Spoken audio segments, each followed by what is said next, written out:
Triathlon is getting faster. Professionals are pushing the boundaries and breaking records. Projects like Sub 7 and Sub 8 are hoping to shatter what we thought were possible. YouTube content documents the journeys of professionals and amateurs alike, and we get a constant stream of motivation to encourage us to train.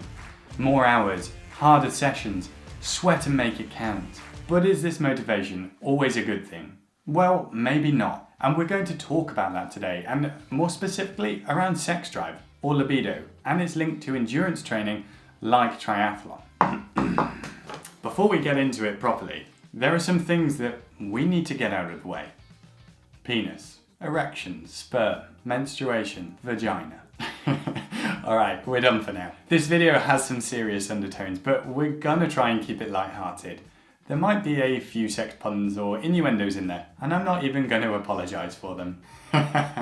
Okay, so we're talking about libido today, and specifically how triathlon training could be ruining it. There was a super interesting study which I read and wanted to share the results with you because I think they are truly important. Before we do, let's just cover what the basis for all of this is. Now, your body is a complex organism. Your body is a complex organism. It's got so many processes and systems going on, and we want to keep it ticking over happily. And to be able to do so, it needs food to supply energy and nutrients. So the premise here is simple. You eat and you provide your body with the fuel that it needs to work as it wants to. But when you add exercise in there, especially as much as we triathletes like to, you can start throwing things out of kilter. Your immune system might get affected and you might get sick easier, or you don't recover as well. You might get mood changes and become irritable when you wouldn't normally. And like we're talking about in today's video, you can have sexual or reproductive dysfunction. Now, the exact reasons why these things happen are complex, and in truth, we're still trying to understand it fully. We'll talk about this more a little later in the video when we go over ways to stop these things from happening. But for now, let's say there is mounting evidence to link exercise to certain health problems.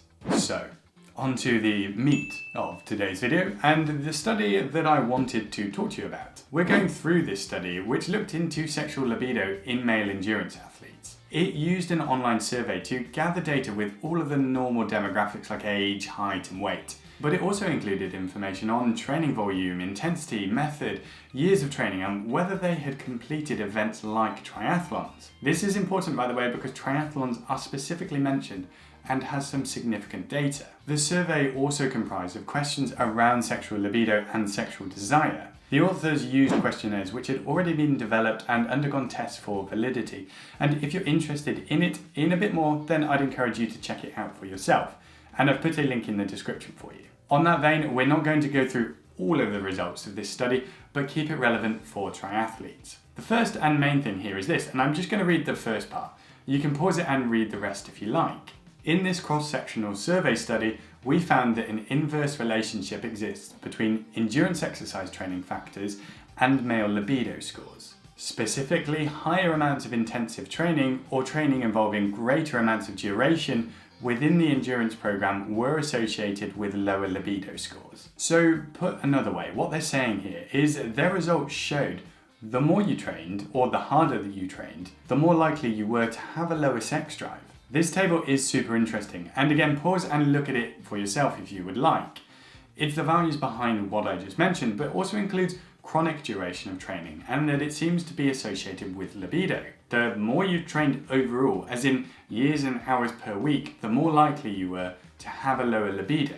Now, let's just go a little deeper into the study and highlight another critical bit of information, and it's that those who completed a triathlon were more likely to have a lower libido as well, and that there didn't seem to be a difference based on how many triathlons you had completed. Now, in my opinion, this sort of data is so interesting, and I think it's super important for triathletes to hear. I love triathlon as a sporting community, but I also care a lot about people's health. I mean, I kind of have to, because it's my job. But often we just hear or watch a lot of stuff which is highly motivating. We don't get the harsh realities and, well, the balance. Now, before we move on to ways to prevent health problems associated with triathlon training, I think we just need to talk about some of the limitations of the study and what we can actually infer from it. Coming first, the study was all online, and relied on accurate history from the participants. There's likely to be some error with this, as subjective reporting commonly isn't quite as accurate, but I don't think it's a biggie.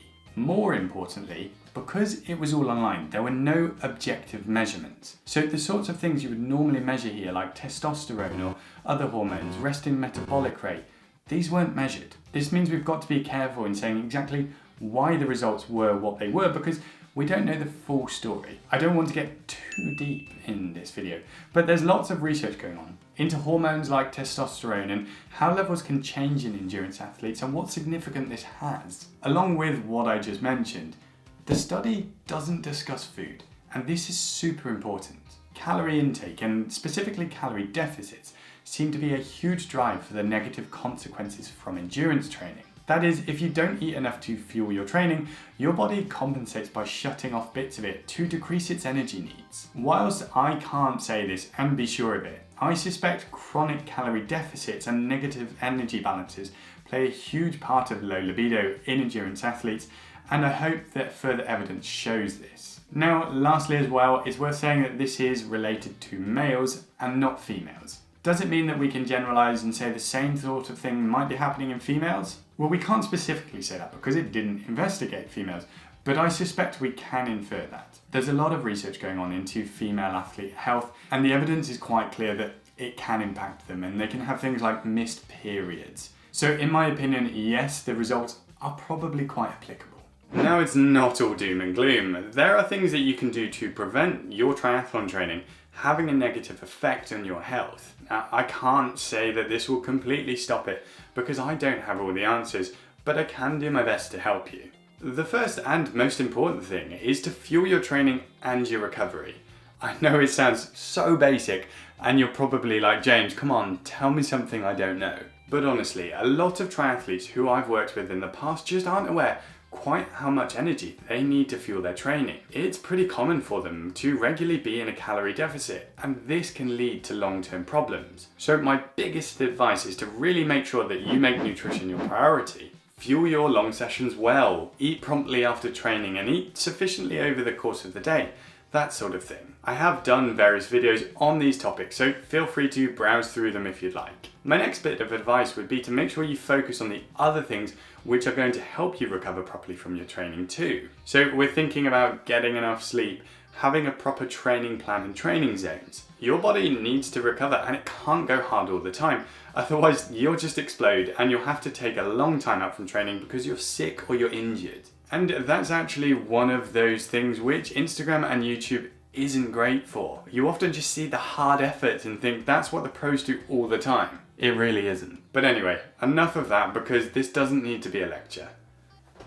Did it turn into a lecture already? Just make sure that you give some focus to the other aspects of your training, not just the exercise parts. I know it's very tempting not to, but I can promise you that if you focus on nutrition and the other aspects of your training, then you will be able to train harder and more consistently over the long term. You'll recover better and reduce your risk of illness and injury. And that's really the key here. So hopefully you found this video useful. If you did, then give it a thumbs up, and if you haven't already, then press subscribe and the notification icon to stay up to date with all the videos that I release. Next week I'm going to release a video where I talk about my weight in relation to triathlon training and some of my experiences. If you're watching this after I've released it, then you can watch that here, but otherwise I've put another video which you might find useful.